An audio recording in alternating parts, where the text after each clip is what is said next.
জিলহজের প্রথম 10 দিনের আমল, ইবাদত, নেকামল, ভালো কাজ, এটা আল্লাহর কাছে এত প্রিয়, অন্য কোন সময়ের আমল ইবাদত, অন্য কোন দিনের আমল ইবাদত আল্লাহর কাছে এত প্রিয় না। জিলহজের প্রথম দশকের এত মর্যাদা কেন বেশি ভাই? ইসলামের যে মৌলিক ইবাদতগুলো আছে প্রায় সব মেইন সব ইবাদতগুলোর সমাহার এই দশকে আপনি খুঁজে পাবেন, এমনকি রমজানেও পাবেন না সব। এই দশক যে মর্যাদার দশক যায়, ফজিলতের দশক যায়, ইবাদতের দশক যায়, জিকিরের দশক যায়, তাকবীরের দশক যায়, নফল রোজার দশক যায়, ধারণাই নাই আমাদের। কি করব আমরা কোরআন এবং হাদিসের আলোকে 11টি আমলের কথা বলতে পারি। এই 11টি আমল এই দশকের জন্য খাস, স্পেশাল। নাম্বার 1 নম্বর এই দশকের আমল হলো বেশি বেশি আল্লাহর জিকির করা। কি করা? বেশি বেশি আল্লাহ জিকির করা। কারণ কোরআনে কারিমে সূরা তাওবাতে আল্লাহ রাব্বুল আলামিন এই দশককে ইঙ্গিত করে বলেছেন যে তোমরা আল্লাহ তাআলার জিকির করো ফি আইয়ামিন মাদুদাত, নির্দিষ্ট দিনসমূহে, নির্ধারিত দিনগুলোতে তোমরা আল্লাহর জিকিরে মশগুল থাকো। এখানে আল্লাহর জিকির যে নির্দিষ্ট দিনগুলোতে রাখার কথা বলা হয়েছে, সেই আয়াতের ব্যাখ্যা আবার তাফসীর ইবনে কাসিরে এবং ইবনে আব্বাস রাদিয়াল্লাহু আনহু সহ আরো অন্যান্য মুফাসসিরদের থেকে বর্ণিত হয়েছে যে নির্দিষ্ট দিন বলতে জিলহজের প্রথম 10 দিনকে আল্লাহ তাআলা মিন করেছেন। এই 10 দিনই তোমরা আল্লাহর জিকিরে বেশি বেশি করে আল্লাহ তাআলার জিকির। তাহলে জিকির শুধু না, পরিমাণে বাড়িয়ে বাড়িয়ে বেশি বেশি পরিমাণে জিকির করতে হবে এই দশকে। আল্লাহ তাআলার স্মরণ অন্তরে হবে, মুখে আল্লাহ তাআলার জিকির চলবে, কাজের মাধ্যমে জিকিরের আমল চলবে, অন্তরের স্মরণের মাধ্যমে, মুখে জিকিরের মাধ্যমে। কোরআনের তেলাওয়াত একটা জিকির, তাসবিহ গুলো একটা জিকির, তাহমিদ আল্লাহর প্রশংসা একটা জিকির, এরকম যত জিকির আছে এই দশক হলো জিকিরের দশক। সবচেয়ে বেশি জিকির চলবে। সবচেয়ে বেশি কি চলবে? জিকির চলবে। দ্বিতীয়ত যে আমলটি চলবে তা হলো যে কোনো নেক আমল। কারণ একটু আগে আমরা হাদিস শুনলাম যে নবী করিম সাল্লাল্লাহু আলাইহি ওয়াসাল্লাম বলেছেন মা মিন আইয়ামিন আল আমালুস সালিহু ফিহিন্না আহাব্বু ইলাল্লাহ মিন হাযিহিল আইয়াম। এই জিলহজের 10 দিনের চাইতে অন্য কোন দিনের নেক আমল আল্লাহর কাছে বেশি প্রিয় না। মাস হিসাবে রমাদান সবচেয়ে সেরা, আর দিন হিসেবে খুচরা দিনগুলোর মধ্যে রমজানের বাইরে সবচেয়ে সেরা কোনটা? জিলহজের প্রথম দশক। রমজানের পরে মর্যাদার বিচারে সবচেয়ে বেশি মর্যাদাপূর্ণ দশক হলো এই দশক। এই জন্য এই দশকে আমল করলে আল্লাহর কাছে এত প্রিয় যে অন্য কোনো সময়ের আমল আল্লাহর কাছে এত প্রিয় না। এই জন্য এই দশকের দ্বিতীয় আমল হলো বেশি বেশি নেক আমল করা। বেশি বেশি কি করা? নেক আমল করা। রুটিন যে নামাজগুলো আছে, কাজগুলো আছে, সেগুলো বিশেষ ইহতিমামের সাথে করা। অন্য সময় আপনি নামাজের টুকটাক গাফলতি করেন, কিন্তু এই দশকে মোটেই করবেন না। অন্য দশকে আপনার ফজরের জামাত একটু মিস হয়, এই দশক মোটেই করবেন না। আগে থেকে ইহতিমাম থাকবে যে এই দশক কোনোভাবে ইবাদত থেকে আমি যেন দূরে না থাকি। আল্লাহ তাআলা আমাদের সবাইকে আমলের তৌফিক দান করুন। তাহলে 2 নম্বর আমল হলো বেশি বেশি নেক আমল করা এই দশকে। রুটিন নেক আমলগুলো যেগুলো সবসময় করতে হয় এগুলোকে বিশেষ ইহতিমামের সাথে করা, আর আরো নফল আমল বাড়িয়ে বাড়িয়ে করা। আপনি অন্য সময় কোরআন তেলাওয়াত খুব বেশি করতে পারেন না, এই দশকে কোনো অবস্থাতে ছাড়বেন না। অন্য সময় তাসবিহ তেলাওয়াত খুব বেশি হয় না, এই দশকে কোনো অবস্থায় ছাড়বেন না। অন্য সময় নামাজে খুব বেশি খুশু ধরে রাখতে পারেন না, এই দশকে চ্যালেঞ্জ থাকবে যে ধীরস্থিরতার সাথে মনোযোগের সাথে নামাজ পড়ব। এভাবে নেক আমলের কসরত করতে থাকবেন আল্লাহর প্রিয় পাত্র হওয়ার পথে। আমরা এগিয়ে যেতে চাইলে এই দশক, এই 10টা দিন আমাদের জন্য বিরাট বড় একটা সুযোগ। আল্লাহ আমাদের সবাইকে তৌফিক দান করুন। 3 নম্বর, এই দশকের করণীয় হলো সকল গুনাহ থেকে অন্য সময়ের চাইতে এই সময়টাতে বেঁচে থাকার জন্য বেশি সচেষ্ট থাকা। গুনাহ তো 12 মাসই আমরা করব না, কিন্তু এই দশক গুনাহ না করার ব্যাপারে চেষ্টাটা একটু বেশি থাকবে। কারণ আপনারা সূরা তাওবার একটা আয়াত শুনেছেন, আল্লাহ রাব্বুল আলামিন সম্মানিত 4 মাসের আলোচনা করে বলেছেন যালিকাদ দীনুল কাইয়্যিম ফালা তাযলিমু ফিহিন্না আনফুসাকুম। এই সম্মানিত মাসগুলোতে তোমরা নিজের প্রতি নিজে অবিচার করিও না। ভাইরা আমার, তার মানে যে সময়টাতে আল্লাহর নৈকট্য লাভের সুযোগ, ওই সময়টাতে যদি কেউ পাপাচারে লিপ্ত হয়, এর চেয়ে পাপিষ্ঠ আর কে আছে? এই জন্য আল্লাহ রাব্বুল আলামিন আমাদেরকে দরদের সাথে বলছেন, ভাষা খেয়াল করেন, ফালা তাযলিমু ফিহিন্না আনফুসাকুম, তোমরা নিজের পায়ে নিজে কুঠারাঘাত করিও না। এই 10 দিন না, শুধুমাত্র এই পুরো সম্মানিত 4 মাস, সম্মানিত 4 মাসের ভিতরে টানা 3টা মাস চলছে, জিলকদ, জিলহজ, মুহররম, আর একটা হলো রজব মাস, রমজান আগের মাস। তাহলে সম্মানিত 4 মাসের মধ্যে এই 10টা দিন আবার বিশেষ মর্যাদাবান। অতএব এই আয়াতটা এখানে আরো বেশি ফিট হবে, অর্থাৎ পাপাচার থেকে বাঁচার জন্য আলাদা কসরত থাকবে। অন্য সময় আমি গুনাহের কাজ করলেও এই দশকে কোন অবস্থাতে আল্লাহর নাফরমানি করব না। আল্লাহ আমাদের সবাইকে বেঁচে থাকার তৌফিক দান করুন। ভাইরা আমার, তাহলে 3 নম্বর আমল আমরা পেয়ে গেলাম। 4 নম্বর আমল হলো যাদেরকে আল্লাহ তাআলা সামর্থ্য দিয়েছেন তারা হজ করবেন। এই দশক হজের আমলের মাস, আমলের দশক, এই দশকেই তো হজ হবে। অতএব যাদের তৌফিক দিয়েছেন আল্লাহ তাআলা তারা কি করবেন? হজ করবেন। এটা এই দশকের আমল। এটা হলো 4 নম্বর আমল। 5 নম্বর আমল হলো যাদেরকে আল্লাহ সামর্থ্য দিয়েছেন তারা এই দশকে কোরবানি করবেন। কারণ কোরবানি এমন একটা আমল, নবী করিম সাল্লাল্লাহু আলাইহি সাল্লাম মদিনা হিজরত করেছেন, এরপর থেকে প্রতি বছরে তিনি কি করেছেন? কোরবানি করেছেন। আল্লাহ নির্দেশ করেছেন ফাসাল্লি লিরাব্বিকা ওয়ানহার, তুমি তোমার রবের নির্দেশ পালনার্থে নামাজ আদায় করো এবং কোরবানি করো। এই জন্য ঈদুল আজহা অর্থাৎ এই জিলহজের প্রথম দশকের শেষ দিন অর্থাৎ 10ম দিনে কোরবানির আমলটা করা, এটা যাদের সামর্থ্য আছে তাদের জন্য প্রযোজ্য। এই দশকের একটা আমল হলো কি করা? কোরবানি করা। কয়টা আমল গেল? 5টা। 6 নম্বর হলো যাদের কোরবানি করার ইচ্ছা আছে তারা জিলহজের চাঁদ ওঠার আগে আগে জিলকদ মাসের শেষ দিনের মধ্যে তাদের হাতের নখ, চুল, গোঁফ, অবাঞ্ছিত লোম এগুলো সব কেটে পরিষ্কার করে ফেলবেন এবং এই দশক আর সেগুলোতে হাত দিবেন না। কোরবানি করে তারপরে সেগুলো পরিষ্কার করতে চাইলে করবেন, এই দশকে আর হাত দিবেন না। নবী সাল্লাল্লাহু আলাইহি ওয়াসাল্লাম বলেছেন মান আরাদা আন ইউদাহিয়া ফালা ইয়াখুয মিন শা'রিহি ওয়া আযফারিহি শাইআ, যে ব্যক্তি কোরবানি করার ইরাদা করেছে, নিয়ত করেছে, সেজন্য তার চুল, নখ এগুলো না কাটে ওই 10 দিন। জিলহজের চাঁদ উঠছে আর কাটবেন না, চাঁদ ওঠার আগে আগে কেটে ফেলবেন এবং কোরবানির পরে যায় কাটবেন, এই 10 দিন বিরত থাকবেন। তবে অন্য আরো বিভিন্ন রিওয়ায়াত থেকে, বর্ণনা থেকে বোঝা যায় যে এই আমলটা শুধু যিনি কোরবানি করবেন তিনি নন, যিনি কোরবানি করবেন না, কোরবানি করার সামর্থ্য নাই, তিনি এই আমল করতে পারেন, তাহলে আল্লাহ তাআলা তাকে কোরবানি করার সওয়াব দান করবেন।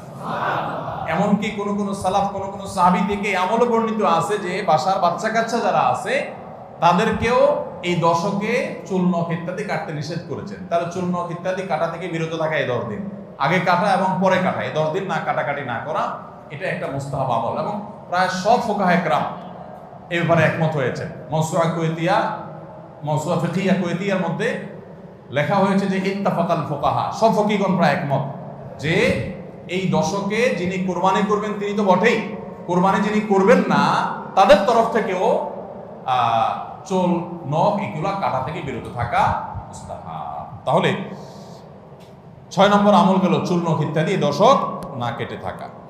7 নম্বর আমল হলো এই দশকে বেশি বেশি তাকবীর পাঠ করা। এটা তাকবীরে মুতলাক বলা হয়, সাধারণ তাকবীর।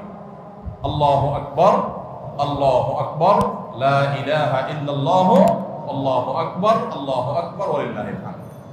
এই তাকবীরটা হলো মিন শাআইরিল ইসলাম, এটাকে আমরা করতে পারি। ইসলামের যে নিদর্শনগুলো আছে সেগুলোর মতো করে এই তাকবীরটা আমরা পাঠ করব, এমন ভাবে পাঠ করব যে অলিতে গলিতে, রাস্তাঘাটে সব জায়গায় তাকবীরের ধ্বনি চলতে থাকবে, কারণ ডিস্টার্ব করে না, মৃদু কণ্ঠে সব জায়গায় গুনগুনিয়ে আমাদের মুখ থেকে তাকবীর চলবে।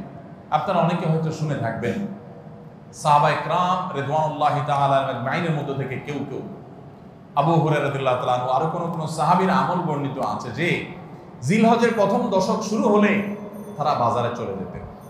বাজারে কেন যেতেন ভাই? শুধুমাত্র এই নিয়তে বাজারে যেতেন যে বাজারে গিয়ে অনেক মানুষজন থাকবে, তাদের সামনে গিয়ে উচ্চস্বরে তাকবীর পাঠ করব, আমার তাকবীর শুনে পুরো বাজারের সবাই গুনগুনিয়ে তাকবীর বলে উঠবে, এই উদ্দেশ্যে শুধুমাত্র কোন সাহাবী বাজারে যেতেন এবং যে বলতেন আল্লাহু আকবার, আল্লাহু আকবার, লা ইলাহা ইল্লাল্লাহ, আল্লাহু আকবার, আল্লাহু আকবার ওয়া লিল্লাহিল হামদ। আমাদের বাসা বাড়ি, আমাদের ব্যবসা প্রতিষ্ঠান, আমাদের শিক্ষা প্রতিষ্ঠান, আমাদের চিন্তা চেতনা, মন, মগজ, দেহ, মস্তিষ্ক সবকিছু ইবলিস নানাভাবে আমাদেরকে প্রভাবিত করে রাখছে। ইবলিসের ওয়াজ তো আজকাল আমরা শুনি না। কোরআনে আল্লাহ তাআলা সবচেয়ে বেশি যাকে শত্রু হিসাবে দেখাইছেন সে হলো কে? ইবলিস। তার ব্যাপারে আল্লাহ বলেছেন যে সে আমাদের আদু ওয়া মুবিন, স্পষ্ট শয়তান। আমরা জীবনে কোনোদিন দেখিই নাই, আল্লাহ বলেছেন স্পষ্ট শয়তান। কেমনে স্পষ্ট হলো? আমরা দেখিই না, সে থাকে গোপনে, আল্লাহ বলেছেন স্পষ্ট। ভাইরা আমার, এই জন্য আল্লাহ স্পষ্ট বলেছেন যে শয়তান নিজে দেখা না দিলে কি হবে? শয়তানের শয়তানি সারাক্ষণ আমাদের চোখের সামনে ভাসে, চতুর্দিক থেকে শয়তানি আমরা দেখি না? তো এই শয়তান তার শয়তানি করে করে পরিবেশটাকে আমাদের নষ্ট করে ফেলছে। আমাদের দেশ তরুণ প্রজন্মকে ধ্বংসের দ্বারপ্রান্তে নিয়ে যাওয়া হয়েছে, তাদেরকে দিন থেকে এত দূরে সরাই দেওয়া হয়েছে, কখনো শিক্ষার নামে, কখনো সংস্কৃতির নামে, কখনো বিনোদনের নামে, কখনো খেলাধুলার নামে, কখনো ক্যারিয়ারের নামে, এক এক সময় এক এক নাম দিয়ে আমাদের সন্তানদেরকে আল্লাহি দিন থেকে এত দূরে সরিয়ে ফেলা হয়েছে আমরা অনেকে এখনো আঁচ করতে পারছি না। ভয়াবহতা কোথায় গিয়ে ঠেকেছে অনেকে অনুমান করতে পারছি না। সমাজ থেকে শয়তানের এই সমস্ত শয়তানের প্রভাব দূর করবার জন্য জিলহজের প্রথম দশকে অলিতে গলিতে রাস্তাঘাটে বাসা বাড়িতে ব্যবসা প্রতিষ্ঠানে সব জায়গায় তাকবীর ধ্বনি উচ্চারিত করতে থাকেন। এই তাকবীর ধ্বনি নীরবে না, সশব্দে, সশব্দে বলতে মানুষকে ডিস্টার্ব করে না, যতটুকু মানুষ সহনীয় হয় মৃদু কণ্ঠে এই তাকবীর গুনগুনিয়ে আমরা গাইতে থাকবো, আওয়াজ করে করে বলতে থাকবো, সর্বত্র এটি ধ্বনিত হতে থাকবে। এই আন্দোলনটা আমার প্রত্যেকটা একটু করতে হবে। রাজি আছি তো ইনশাআল্লাহ? ভাইরা আমার, বাজারে গিয়ে, চায়ের দোকানে, মাছের বাজারে বা খুব জমজমাট বাজারে গিয়ে যদি আপনি হঠাৎ করে তাকবীর দিয়ে উঠেন, আল্লাহু আকবার, আল্লাহু আকবার, লা ইলাহা ইল্লাল্লাহ, আল্লাহু আকবার, আল্লাহু আকবার, ওয়ালিল্লাহিল হামদ, কত মধুর কণ্ঠে এই তাকবীর পাঠ করা যায়। আল্লাহু আকবার, আল্লাহু আকবার, আল্লাহ সবচেয়ে বড়, আল্লাহ সবচেয়ে বড়, লা ইলাহা ইল্লাল্লাহ, আল্লাহ ছাড়া সত্যিকারের কোনো মাবুদ নাই, লা ইলাহা ইল্লাল্লাহ, আল্লাহু আকবার, আল্লাহ বড়, ওয়ালিল্লাহিল হামদ, আল্লাহ বড়, আল্লাহ বড় এবং তার জন্য সমস্ত প্রশংসা। ভাইরা আমার, আল্লাহর বড়ত্ব এটা বলতে গিয়ে আজকাল আমাদের অনেকের হেজিটেশন হয়, আমাদের অনেকের মধ্যে ইতস্তত বোধ হয় যে মানুষের সামনে যায় বলবো, একা একা বলি ঠিক আছে, মানুষের সামনে আবার বলবো কেমন লাগে। এগুলো আমাদের ইমানের দুর্বলতার দলিল। আমার আল্লাহর বড়ত্ব বর্ণনা করতে আমার মধ্যে ইতস্তত বোধ যদি হয়, তো আমার যদি নিমুখ হারাম আর কে আছে আল্লাহর জমিনে? আমি কত আল্লাহ নিমুখ হারাম যে আমি সারাদিন আল্লাহ নিয়ামতের ভিতরে ডুবে আছি, আল্লাহর বড়ত্বটা জোরে বললে কে কি মনে করবে, আমি এই চিন্তা করছি। তো আমরা ইনশাআল্লাহ এই অচল আয়তন ভাঙবো তো, আমরা ইনশাআল্লাহ এই হীনমন্যতা, এই ইতস্ততা দূর করবো তো ইনশাআল্লাহ। ভাইরা আমার, টার্গেট করে করে বাসায় যাওয়ার সময় মোবাইলে অ্যালার্ম দিয়ে দিয়ে লিখে লিখে রিমাইন্ড করে করে তারপরে আমল করবো, মনে থাকবে তো ইনশাআল্লাহ। যেখানে মানুষ আছে একটু জোরে জোরে তাকবীর পাঠ করবো, বাসায় ঢোকার সময় জোরে জোরে পড়তে পড়তে ঢুকবেন যাতে বাসার সবাই তাকবীর দিয়ে উঠে। হঠাৎ মনে হবে একটু জোরে জোরে করবেন যাতে সবাই তাকবীর দিয়ে উঠে। পুরো পরিবেশটাকে সেভাবে করবেন। আমি আমার বাসায় এই দশক আসলে সাধারণত মৃদু কণ্ঠে ভলিউমের সবসময় তাকবীরটা চালু করে রাখি যাতে সবাই মনে হয়। অফিসে কম্পিউটারে এটাকে মৃদু কণ্ঠে চালু করে রাখি, অন্যান্য কাজ করতে থাকে, এই আওয়াজ চলতে থাকে যাতে করে যে আসে সে দেখে তার মনে হয় সে আমলটা করতে পারে। আমরা এই আমলটা চিন্তা করবো তো ইনশাআল্লাহ। যদি আপনি বাজারে গিয়ে তাকবীর বলেন, আমাদের সমাজের যে অবস্থা, যে অবক্ষয়, দ্বীনি চেতনা দিন দিন যেভাবে হারিয়ে গেছে, আপনার তাকবীর শুনে হয়তো অনেকে হাসবে। হঠাৎ করে যখন বাজারে গিয়ে তাকবীর দিবেন জোরে জোরে বলবে ব্যাপার কি, কেউ কেউ হয়তো ইশারা করতে মাথায় হয়তো কোনো সমস্যা আছে, এরকম হতে পারে। হতে পারে কি পারে না? কেন হতে পারে? কারণ সব গাফেলদের মধ্যে একজন জাকের আসছে, সব গাফেলদের মধ্যে একজন জাকের আসছে। যেখানে সবাই গাফলতিতে নিমজ্জিত, সেখানে একজন জিকিরকারী আসছে। এজন্য ওই গাফেলদের মধ্যে জিকিরকারী, একজন জিকিরকারী ব্যক্তিকে মনে হয় পাগল, অথবা তাকে বলা হয় যে আননোন। অথচ হওয়া দরকার ছিল মুসলমানদের সমাজে সবাই জাকের, এক দুজন গাফেল, আর আমরা সবাই হয়ে গেছি গাফেল। এই জন্য একজন জিকিরকারী হলে তাকে মানুষ কি করে? উপহাস করে, পাগল মনে করে। ওই যে কোন দেশে নাকি রাজাকে ভবিষ্যৎবাণী করা হয়েছে যে রাজা সাহেব পাগলা পানি আসতেছে, পাগলা পানি,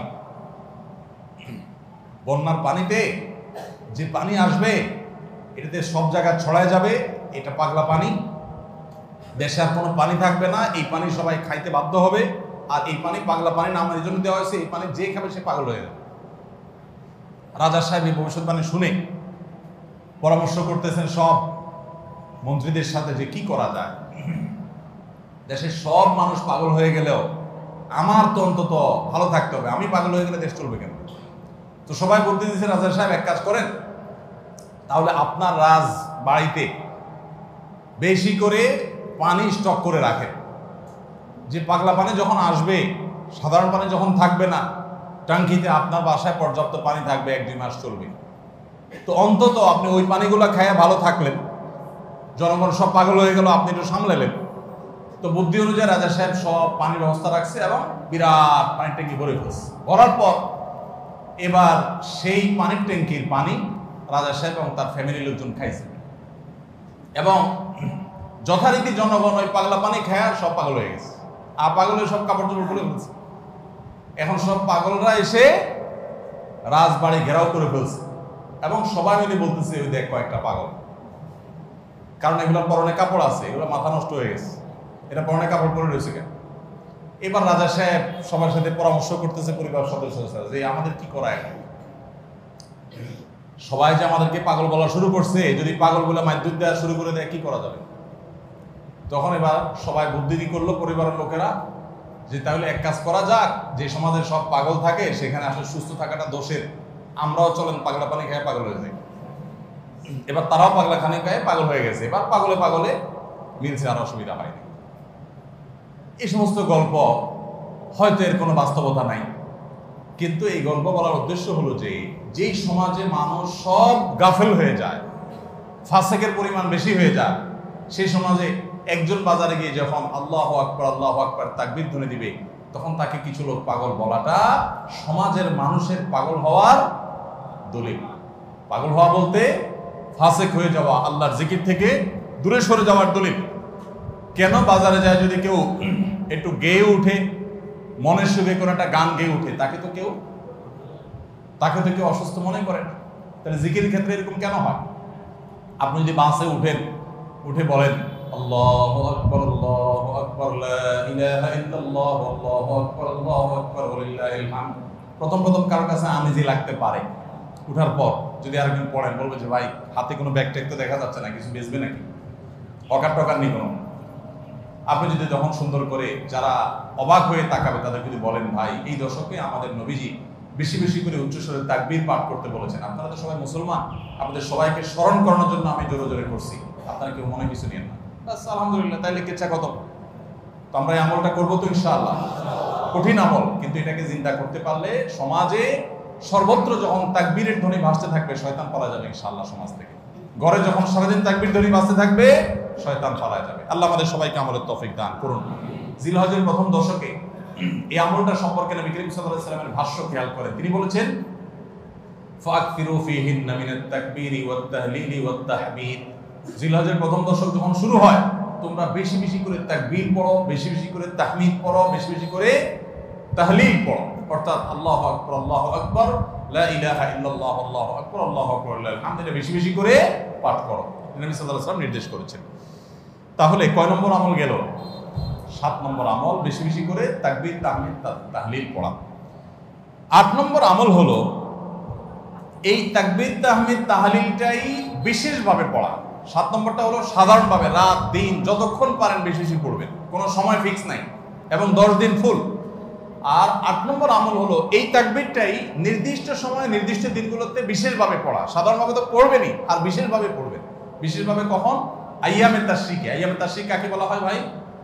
জিলহজের 9 তারিখ ফজরের পর থেকে নিয়ে জিলহজের 13 তারিখ আসর পর্যন্ত, জিলহজের 9 তারিখ ফজর থেকে নিয়ে জিলহজের 13 তারিখ আসর পর্যন্ত প্রত্যেক নামাজের পর সবাই যার যার জায়গা, পুরুষরা সরবে আর মা বোনরা বাসা বাড়িতে নীরবে তারা তাকবীর পাঠ করবেন। আল্লাহু আকবার লা ইলাহা ইল্লাল্লাহ আল্লাহু আকবার ওয়ালিল্লাহিল হামদ। প্রত্যেক নামাজের পরে একা একা পড়েন আর জামাতে পড়েন, সর্বাবস্থায়। জামাতে পড়লে ইমামের সাথে তাল মিলায় পড়তে হবে জরুরি না, প্রত্যেকে যার যারটা শেষে পড়বেন। মনে থাকবে তো ইনশাআল্লাহ। তাহলে 8 নম্বর আমল হলো আইয়ামে তাশরিক, অর্থাৎ জিলহজের 9 তারিখ থেকে 13 তারিখ পর্যন্ত প্রত্যেক নামাজের পরে তাকবীরগুলো জোরে জোরে পাঠ করতে থাকবো ইনশাআল্লাহ। 9 নম্বর আমল হলো জিলহজের 1 তারিখ থেকে 9 তারিখ পর্যন্ত এই 9 দিনই নফল রোজা রাখা। এই 9 দিনই নফল রোজা রাখা।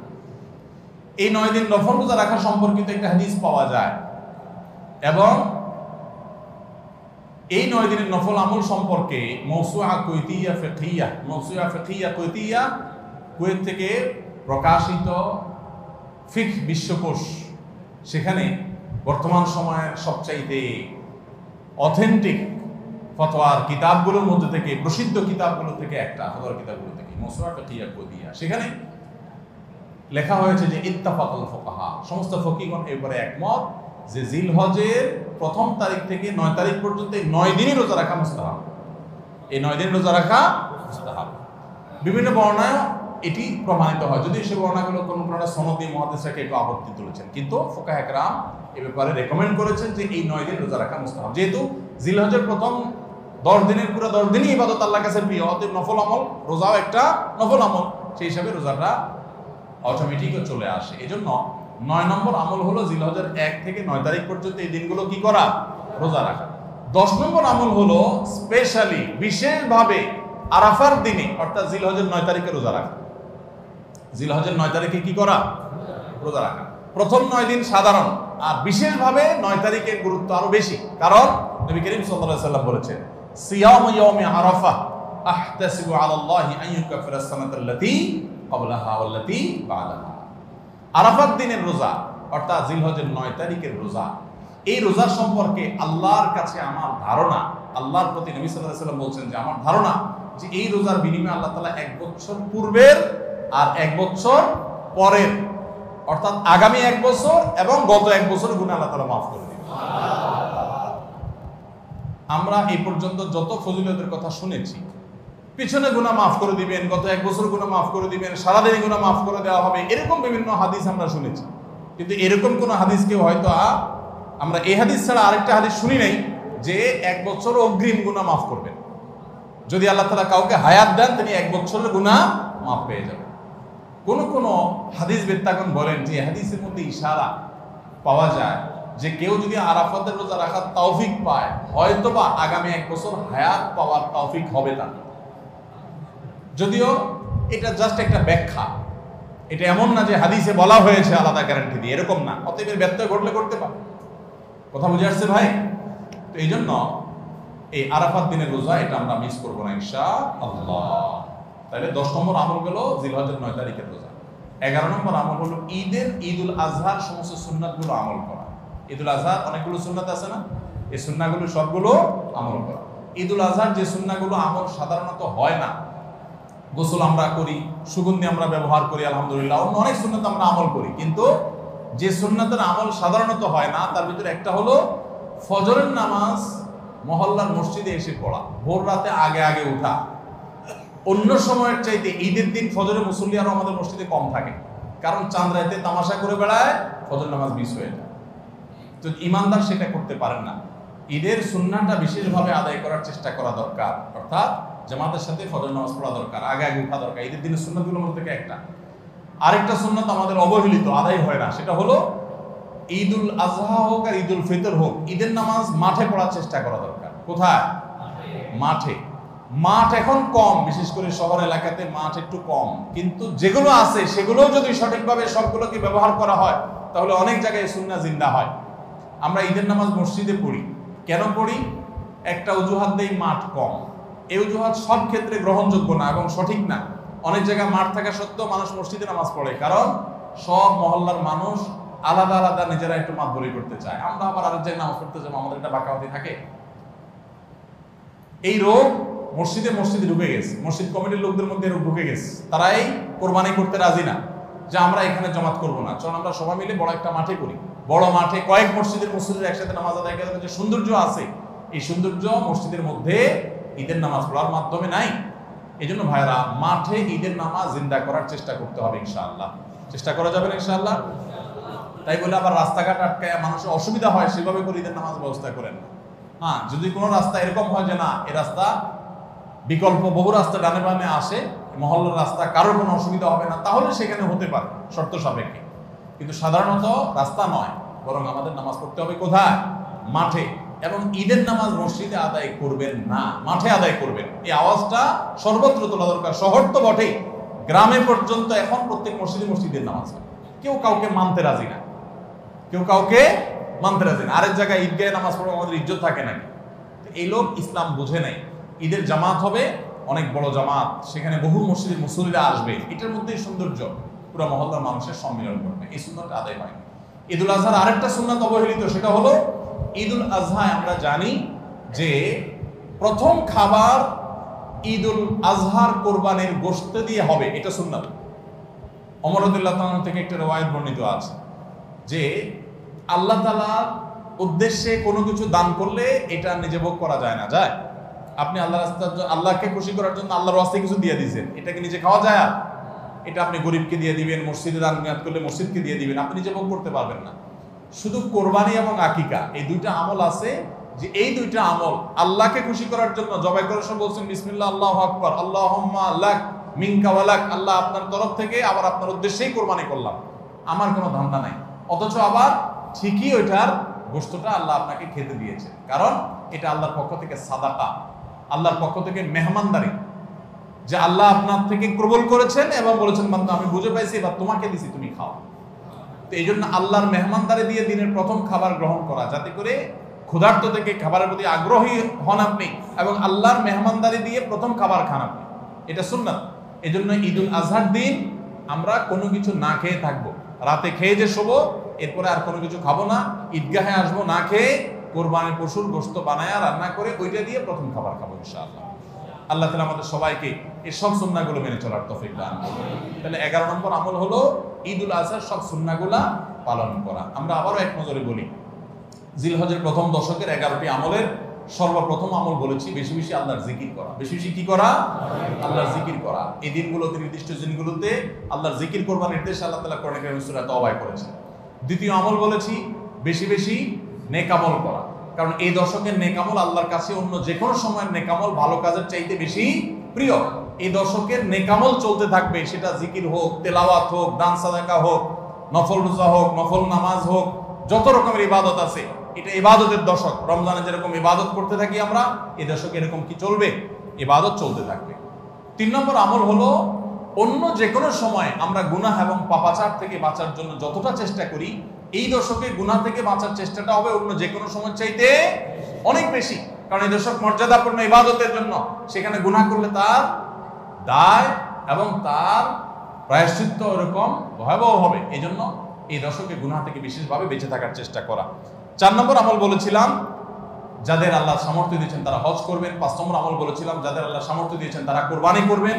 6 নম্বর আমল বলেছিলাম যারা কোরবানি করবেন, এমনকি বিভিন্ন হাদিস থেকে বোঝা যায় যারা কোরবানি করবেন না তারাও, এমনকি বাচ্চাদেরকেও জিলহজের এই 10 দিন চুল নখ কাটা থেকে বিরত থাকবেন। চাঁদ ওঠার আগে আগে করবেন আর কোরবানির পরে করবেন। কয় নম্বর আমল গেল?